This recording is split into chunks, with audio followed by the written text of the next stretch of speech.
Are we live? All right, folks, I guess we're live.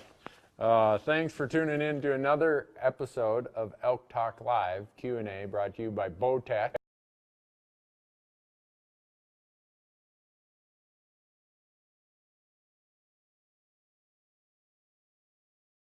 Of business that we didn't take care of last week was who won the Leupold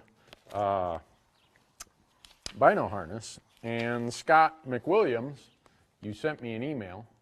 I sent you an email, so we know you won this. So watch your email if you haven't already. So, all right, we got a whole list of questions. Some we didn't get to last week, and I'm going to try to get to some of them really quick. I'm just going to go boom, boom, boom, boom, boom. And we're getting so many questions that it's hard for me to answer even a small fraction of them. But before we get into that, if you want to get notified of this and if you want to be in the prize drawings, and especially for what we're working on starting in September, you're going to want to text Randy, R-A-N-D-Y, to 313131. If you're in Canada, text that to 393939. Randy, 313131. And please share with your friends. So the first question that we had was right here. Someone asked me, what rangefinder do I use? And whether I'm archery hunting or rifle hunting, this right here is Leupold RX 1200 TBR. And the TBR stands for True Ballistic Range. That means it's angle compensating. So if you're in the tree stand and it's on bow mode, you know it's going to give you the right horizontal distance to hold. So that's the one I use. I've been using the 1200 or the 1000 for years and years and years. Works great. I carry it right here on the strap for my bino harness. So when the time comes, I just grab it, range, and I'm ready to go. So best single piece of advice for a rookie solo backcountry elk hunter. Don't give up. That would be my best piece of advice, is expect it to be harder than you imagined. Expect to be frustrated, expect to be mad at times. And then when you have an encounter, expect to be exhilarated beyond anything you can imagine. So think of how would I say this? I'll just say it, the best elk country advice I can give you is be prepared mentally. Set the proper expectation that it's not going to be easy and you'll have a ton of fun. Are you hunting in Colorado this year, and if so, what part of the state? I am not hunting Colorado this year, unfortunately. But fortunately, last year, I burned all my points. I burned 19 points, and I drew an elk tag in Unit 61. And it was as advertised. It was a ton of fun. Oh, let's see. In mid-September, are most elk up above timberline or just at high altitude? What do you do when your area doesn't have areas above timberline? In September, the cows and young bulls are going to be where the feed is, and the older bulls are going to come where the cows are. And very seldom is that way up above timberline. It can be, but it's not very often. In September, I'm looking for where the feed is, because that's where I'm going to find cows. Where I find cows, I know I'm going to find bulls. And that's usually going to be at some mid-elevation point, close to food. What is the list of knives, bags, and other gear you carry in your pack for butchering elk on the mountain after a successful hunt? We did a whole video on this out on our YouTube channel. It's called the Gutless Method. You can go there and see it. But real quickly, here are the game bags I use. I carry, it's called Magnum Elk Pack. Caribou gear, these are synthetic game bags. Here's kind of my basic gutting and gilling kit. This you see is a Gerber Vital blade. It's a scalpel blade. So all you do is you push that blade out like that. It dispenses it.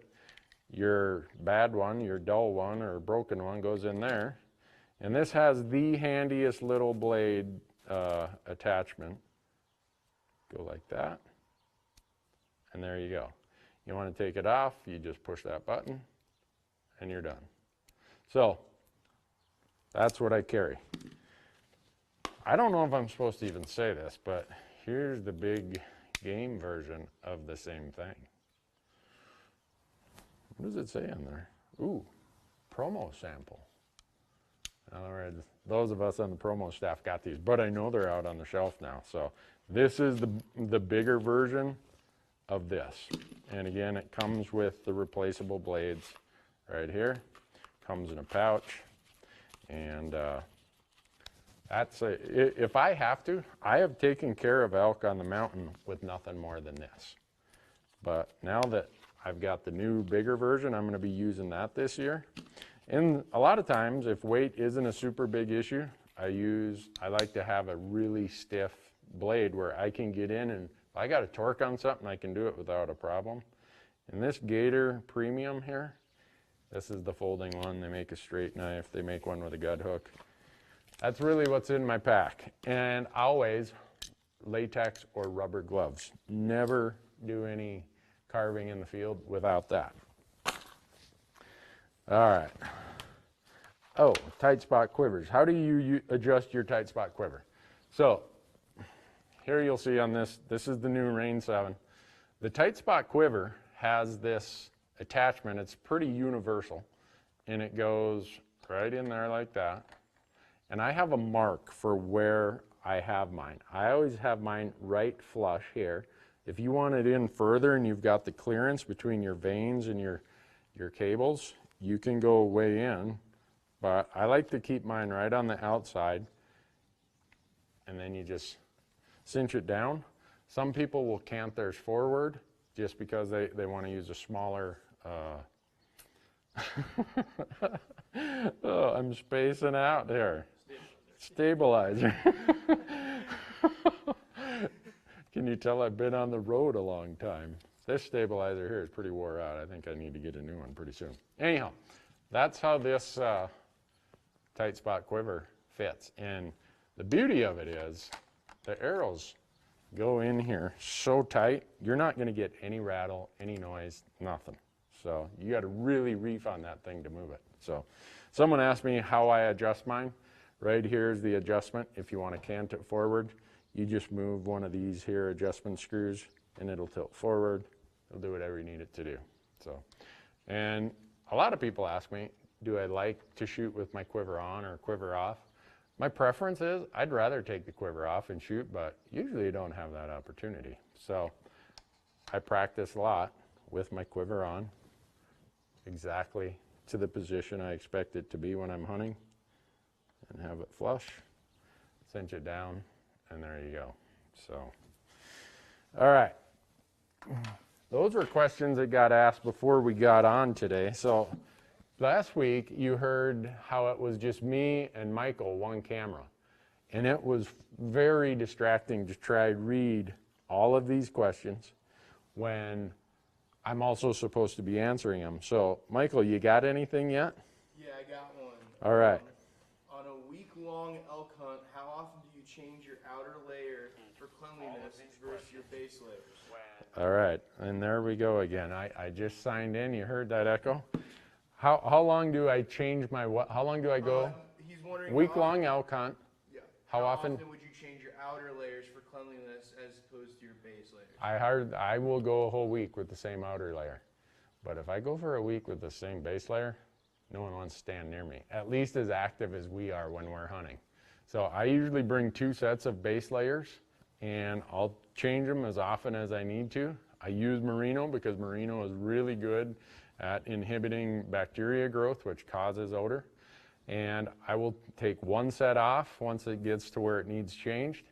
I'll put the clean ones on, and I will wash those the night I take them off. I'll hang them somewhere, and they'll hang that day while we're out hunting, and then I can keep rotating them and have no problem. But the outer layer, I can get by with pretty much a week long with the outer layer. If you have a high performance set of clothing, all of you know, you watch our stuff, you see what I wear the Sitka gear. My elk uniform it's pretty much timberline pants and a Jetstream jacket layered according to the activity level and whatever I need based on cold or temperature. So what else we got? Oh, what's my go-to caliber for Western elk hunting? It's a 308 Win. I shoot 165 grain nodular partition, and for whatever reason, A lot of these elk didn't get the memo that a 308 isn't a good elk cartridge, so that's what I use. What do we got, Michael? What is one of your go-to methods for pulling bulls away from cows early season?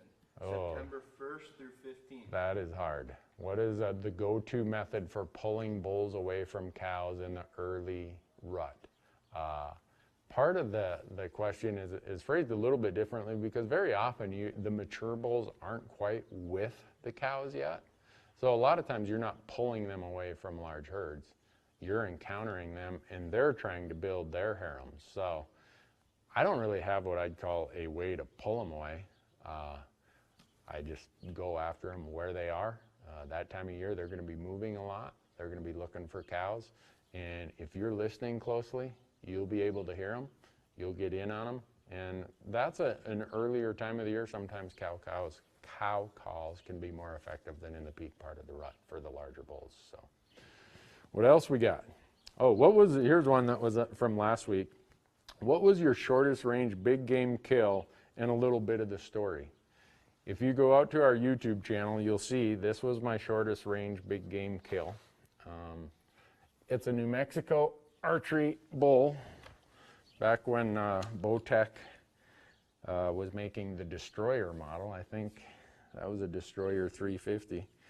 We were standing up above this bull on a rock about, I don't know, 6, 8 feet above him, and he was sleeping, and we stood there for, I think the camera ran for almost 20 minutes because you're not allowed on TV. You cannot shoot a bedded animal. So I stood there ready to draw, waiting for this bull to stand up, and he is right underneath me. We got the camera right to the lip of the ledge up on the tripod, pointing straight down. And so I don't know how far that was. Horizontal distance, it wasn't more than 2 yards. Probably from how high I was above him, it was probably 3 or 4 yards. So it was probably the most exhilarating elk hunting experience I've ever had. So that answers that question of what's my shortest range big game kill. With a rifle, the closest I've killed an elk with a rifle has been about 40 yards. The very first bull I shot with a 270, 150 grain Nosler partitions. I shot that bull at about 40 yards. He ran around the corner, tipped over right there. So, what do you got, Michael? First time elk hunter here. What's your thoughts on semi-guided hunts? My thought on semi-guided hunts for a first time elk hunter? Yes. Could be a good deal. Investigate who it is you're going on this semi-guided hunt with. Maybe they're going to teach you a lot. Maybe they're going to solve a lot of the equipment issues. And you'll do semi-guided or fully guided the first time. And then after that, you're like, you know what? I think I've learned the ropes. I took good notes. I paid attention. And you'll go on your own after that. If that's something that makes you feel more comfortable, make sure you get the most out of that scarce time that's spent elk hunting and make the most of it. So a semi-guided option is not a bad option. So someone says, Marcus, tell Marcus that his friend says hello. You got fans out there, Marcus, and no one ever even gets to see you. You're going to get to see Marcus this year, though, because he's got a Wyoming elk tag with me. Are we going to go there with our bows first, or are we going to go there just for a rifle? Whatever you want. Whatever Marcus wants. So Whatever you want. whatever I want. No. So here's the deal. Marcus and his wife last year filled their elk tags the first weekend of archery season in Montana. So he was kind of done hunting the rest of the year, so we couldn't really even get him in front of the camera. But this year he's going. Okay. In October, what are the needs of the bull elk? It depends on what part of October. The early part of October, you're still going to have some rutting activity. So during that period, the need of the bull elk is still going to be, to some degree, cows and breeding. You get, say, probably after October 15th to 20th, you're starting to get into that post-rut period, and then the primary need is security and sanctuary. Go to the places you think other hunters don't want to go, and that's probably where you're going to find bull elk on public land. Does a rain or storm coming keep elk in the timber? When scouting today, after it rained all night, it was fine in the morning. Okay, long question, but does rain or a storm coming keep elk in the timber? Not in my experience. I've watched them stand right out in torrential rain. I've hunted them in the rain. I've not noticed that it keeps them in the timber, but maybe others have. I guess I haven't really thought about it that much other than running through my mind. I've seen a lot of elk standing in the rain. So, Michael, what do we got? Will elk travel 7 to 8 miles to an alfalfa field overnight in high desert eastern Oregon? Yes. They will. The distance elk will travel for their preferred feed is amazing. 7 to 8 miles is probably pushing it, but don't think that 3-4 miles is a big deal to an elk. They walk at 3 to 4 miles an hour, even faster at times if they're getting with it. For them to walk for an hour to go get the best food on the landscape, not a problem. So, same for water. They will walk a long distance for water. So don't discount it that they will travel a lot. All right. Have you harvested any Idaho big game? I wish I could tell you that I had. I tried last year, had a mule deer tag, archery late December mule deer tag. It was crunchy snow. I'm trying to think what other excuses I can come up with, but no, I've not taken any big game in Idaho. Someday I plan to solve that problem. So, let's see. Let's get to some more elk ones. What do you got there? What's your tactic for elk that are not talking? I hunt rosies on the West Coast, and I feel they don't talk or really start talking until after early archery. Okay. This person hunts Roosevelt elk on the coast out west, and they feel that the elk really don't start talking until after their archery season's over. So what are your options? Your options then, since you're in a very wet place, probably is not water. It possibly is spot and stock if you can find where they bed, which is thick as that country is. Watching them bed is probably pretty slim. You're probably going to be sitting trails. You're probably going to be cow calling and know that they might come in silently. You're going to have to study them and learn their habits. I need to go do it. I really want to come and hunt Roosevelt elk. So I'm just surmising, not having hunted them, but knowing what elk do. I guess it's a reason to go out there and experiment. Try whatever you think might be looked at as crazy by your friends, and that might be what works. And then you've figured it out. Got anything more? What are your thoughts on noisy rain gear? Do you think it matters? Noisy rain gear. There's really two dynamics to rain gear. It's either super, super waterproof and noisy, or it's silent and it's not very waterproof. It's just the way it is. If you want the most bomb-proof rain gear, you're going to have some noise factor. Just, there's no other way around it. Most often, I'm not hunting that much in the rain, and I know people say, well, yeah, you have the luxury, Randy, where you get to hunt a lot. Some days I got to go hunt in the rain. I get that. I wouldn't worry about it. If I would rather be dry and have a high-quality rain gear system that allows moisture to evaporate and transfer away from my body, even if it creates a little noise. That's how I would do it. So, in post-rut, late October, early November, with daytime temps in the 30s and 40s, do mature bulls prefer a certain facing slope, or are they just where they find sanctuary? My experience has been if the temps are in the 30s or 40s, they're probably going to be on a northeast, possibly a north, somewhere where there's more shade. And that could be a canyon, doesn't matter. I mean, in the bottom of canyons, a lot of time, because in the winter the sun's lower in the horizon, you'll have the whole canyon be shaded. It could be a whole multitude of things. It could be a ridge that just has a little roll to it, and there's a little bit of shade there. If they can find shade, when it's 30 or 40 degrees, they're still in the middle of the day, kind of bedded down in some place that's rather cool. All right. go to Idaho. A lot of Idaho questions today. One of the reasons that I never end up hunting Idaho is because in Idaho, you guys are the last western state that has your drawing for all the limited entry tags. It happens in June for elk and deer and antelope. Well, we have to have 10 to 12 tags in a year. So for me, I can't wait until May or June and say, well, I'll just draw in Idaho.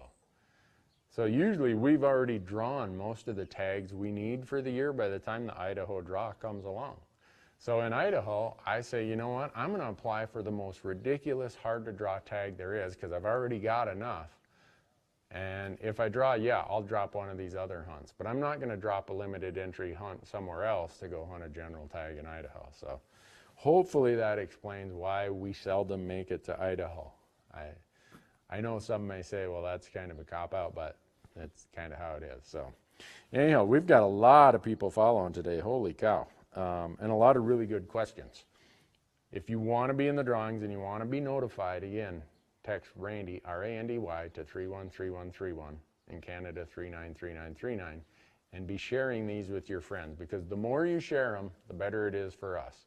And now that we've got Tight Spot, Ripcord, Black Gold, Leupold, Bowtech, and we're working on a couple others to help be part of this, we are going to have a prize for you coming up in about a month. Trust me, you're going to want to be in on that. If you like the elk hunt, you're going to want to be in on that one. So, what boots do you recommend? I'm a guy, I put a lot of emphasis on boots. And the reason being is your boots are really your tires on your rig. I need to take care of my feet will take care of me. And the way I do that is with high quality boots. I'm lucky my feet don't get cold. If you go to our YouTube channel, there's a whole video we did about how to keep your feet warm. I use the Kenetrek Mountain Extremes in the non-insulated variety. You got one, Michael? Yeah, Brad says he loves the show. Thank you, Brad. Loves our show. Thank you. Do you recommend aggressive calling in the early season, or would you lay off a little bit? You know, I've been lucky. I've got to hunt with some people who are really good callers. I don't consider myself a really good caller. In fact, I'm probably below average. The guys I know who are really good callers call very aggressively. And if you doubt that, we just put up on our YouTube series a New Mexico hunt last year with Corey Jacobson, and you'll see how much Corey calls. The year before he and I hunted here in Montana, you'll see how much he calls. He calls aggressively, he calls a lot. The theory being, you know what? There might be elk out there, but if they're not wanting to play the game, go find the one that does. Kind of like when you're fishing. If there's fish below you and they don't want to bite, move on to the ones that want to bite. So, yeah, since I've started hunting with guys who hunt aggressively, it's taught me to hunt a lot more aggressively. I used to be way, way too passive in my calling and in my hunting style. Got anything more, Michael? Yeah. Any hunts in Nevada this year? Yeah, I'm going on an archery mule deer hunt in Nevada. Lucky me. What do you got? Do you have any home remedies on getting rid of the smelly boot smell? No. Smelly boot smell. Change your socks more often. I don't know what to tell you. I've got boots that I've had since 2006, and they don't have that jungle rot smell to them. I don't know what to say. Change your socks more often. I wish I had an answer to that one.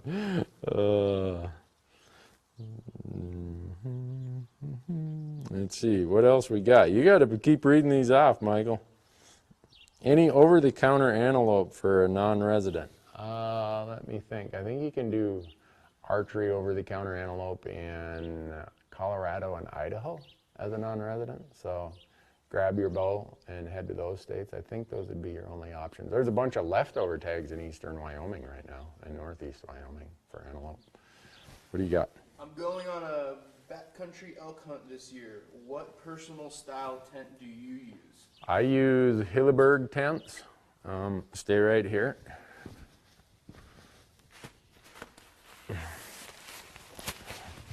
This is what I use. This is a Nalo G2, I believe. I had my eyes dilated at the eye doctor today, so if my pupils are all flared out, I apologize, but this is what I use. We have a bunch of those. I've spent hundreds and hundreds of nights in Hilleberg tents and have never had a problem. They serve me so well. That's why I use them. So Timmy asks, is it better to spend years to learn one over-the-counter unit or go to a new unit every season for elk? I would try to learn that unit. I would hunt the same unit year after year, even if I'm a non-resident, because sooner or later you're going to figure out what the elk do at that time of year, what their patterns are, where they go to find the needs that they have. You're going to learn where the sanctuaries are if you're in a late season mode. You're going to learn where the feed sources are if you're in an early or pre-rut mode. The more you learn, the more your success is going to go up. I'd keep going to the same place every time. I wouldn't be hopping around.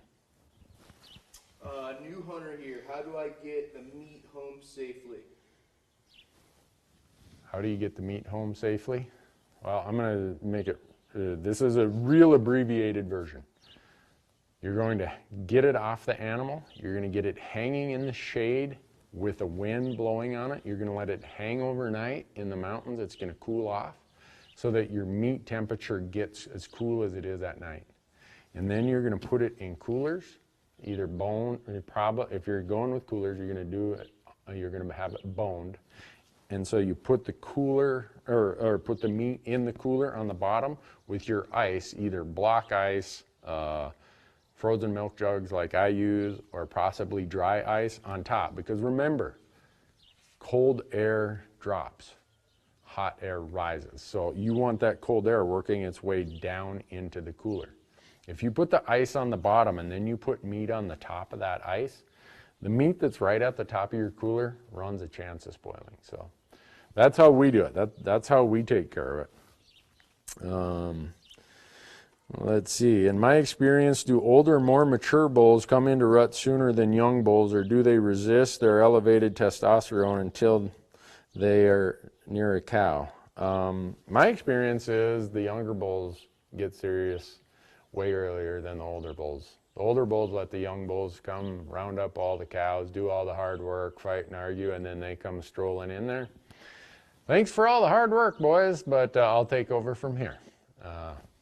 That's been my experience of how it works.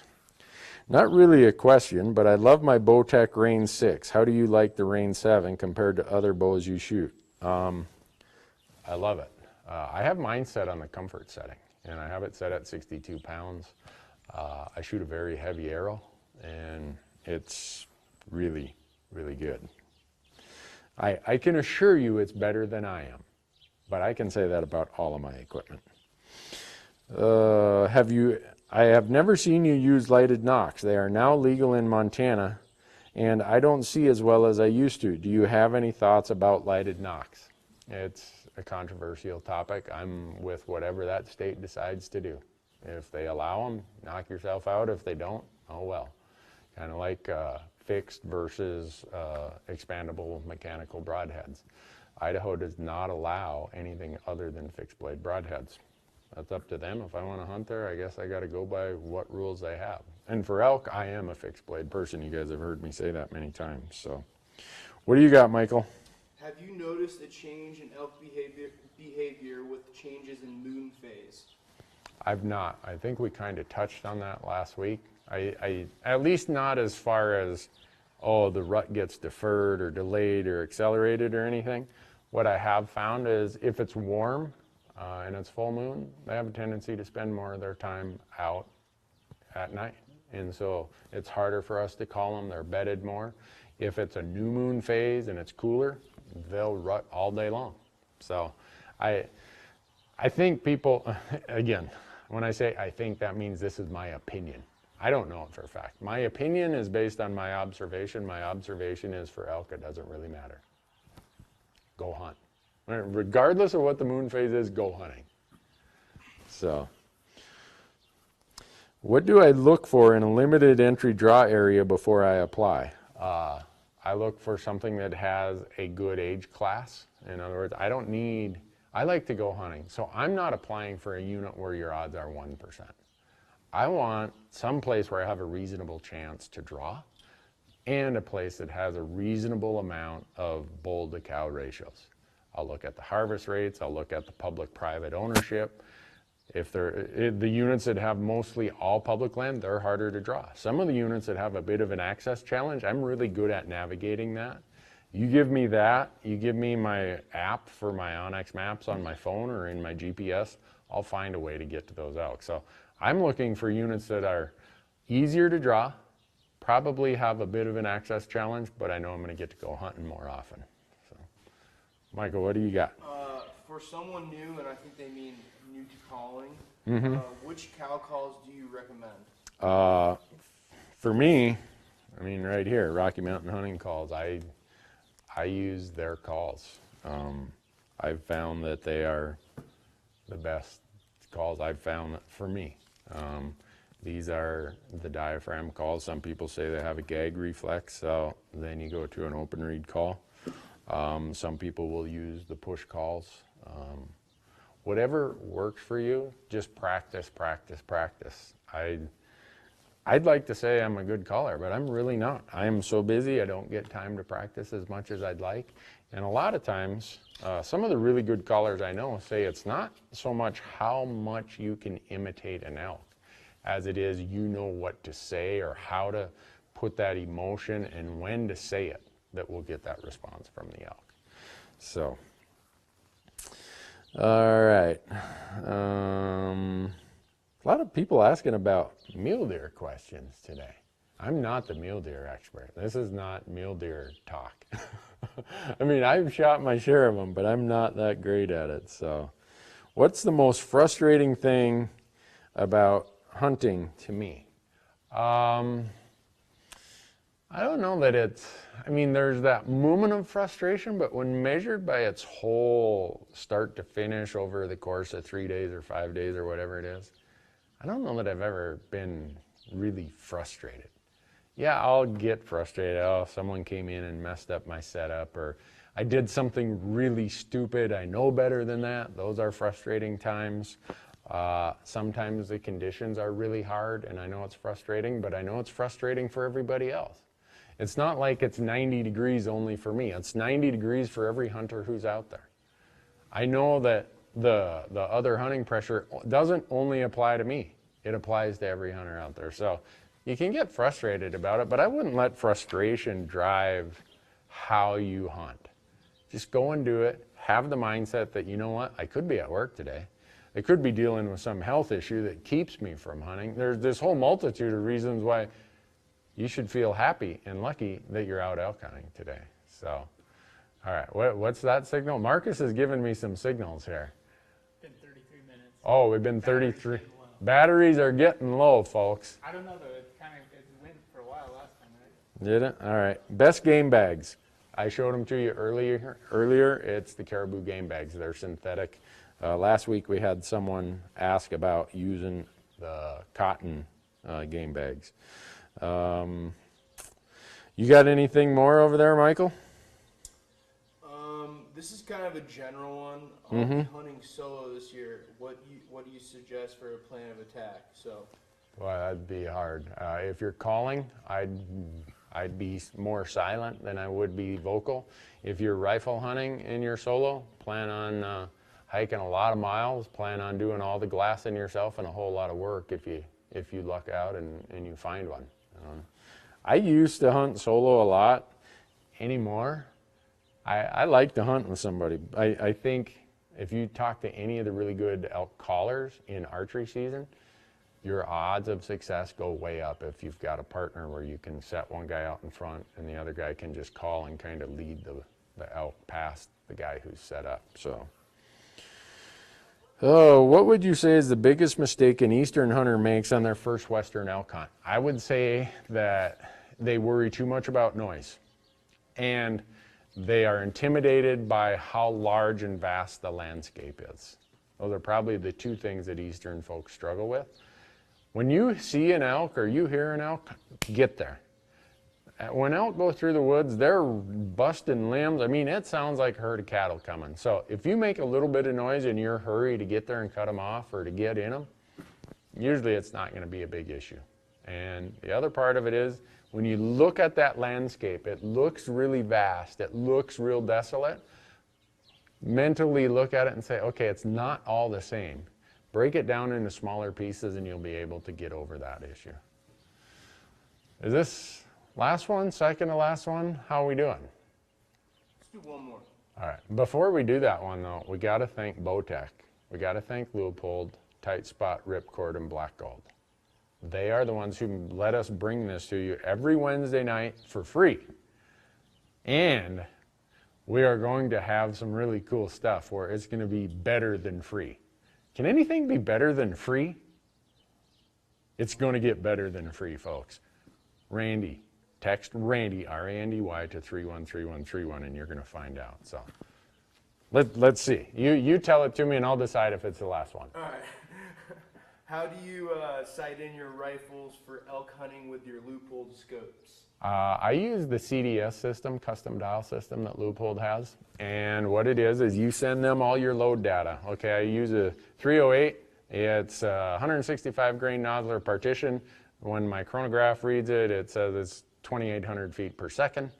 I think I'm going to be hunting at this altitude, this temperature. They etch a dial, so all I have to do is go out to the range, get my scope zeroed in at 100 yards, put the dial on so that it lines up with the 100-yard marker, and then anytime I have a difference in range, 200 yards, 250, I just turn the dial to 250, and that dial automatically moves your crosshairs, your reticle, to whatever your distance is. It is as slick gets. For normal hunting distance, and I know a lot of the long range guys will say, oh, I'd use this, or I'd use that, I'd use their mill dot system, or I'd use their turret system, whatever. For normal hunting distance, the Leupold CDS system is as good as anything you're going to find. So, all right, what do we got, Michael? Hey, did we just get disconnected? No, I think we're still You on? We're still live. You're still live? Well, if we're still live, we better take another question then. My phone just fritzed out here. We got a couple questions about elevation changes. Yep. So, Elevation changes. How do you train your lungs for change in elevations? And then another person asked, how do you train for elevation changes? Okay. So, How do people at lower elevation train for high elevation? I don't really know that. I'm lucky I live at 5,000 feet. I spend a lot of time at 7,000, 8,000 feet. There are these masks. I've talked to people who live at low elevations. There's masks that I guess are oxygen deprivation devices, for lack of a better term. They're masks that can replicate certain altitudes. That's the only way I know of to do it, short of going there and training. If there's one important part to that, if you can, get there a couple days early and get acclimated. If you've ever seen somebody with altitude sickness, or if you've had it, you know how miserable it is, how dangerous it can be. A lot of people will get off the plane in Colorado and say, oh, I'm going to go. And by the next day, they are so sick from altitude sickness, their entire hunt is wiped out. They usually recommend give yourself a couple days to get acclimated to those altitudes. It'll make for a much better hunt. So, anything last minute, last? Mike Spitzer's sister says, hey, Jen. She says hi. Oh, hi, Jen. Anyone else want to say hi? Hey, this is cool. I was in Bend, Oregon yesterday and the day before. Got back about 1 o'clock this morning. And I'm going to the nozzler plant. And Anita, you're getting called out here. Anita works there. And I show up and she says, I've never met Anita before, Anita Lewis. She says, I got something for you. I thought she was going to hand me a bullet. She hands me a Dairy Queen gift card. I mean, that's like almost, that's as good of a prize as you could get, other than the prizes we're going to have pretty soon. I wonder if people are tired of me kind of opening a little layer by a little layer. But if you really like elk hunting, yeah, hang around, because we're going to have some cool stuff. There's going to be all right, I'm sure the guys at Bowtech are like, Randy, shut up, you can't say anymore. We haven't finalized the details. All right, I'm going to shut up, other than you're going to want to sign up for this. So thanks to Bowtech, thanks to Leupold, Ripcord, Tight Spot, Black Gold, Elk Foundation, all of you. Thanks so much for making this possible. Next Wednesday, we'll be here doing the same thing. Or no, I think we'll be somewhere else next Wednesday, won't we? I don't know, maybe. I don't know. 8 o'clock Mountain Time next Wednesday. Thanks for watching. We out of battery? My phone just did something. You guys are on, I'm on a Droid. Maybe that's the problem. You need to get that iPhone. iPhone. I couldn't run an iPhone. I have a better You need to get that iPhone. iPhone. I couldn't run an iPhone. I have a better phone. I have a better phone. I have a better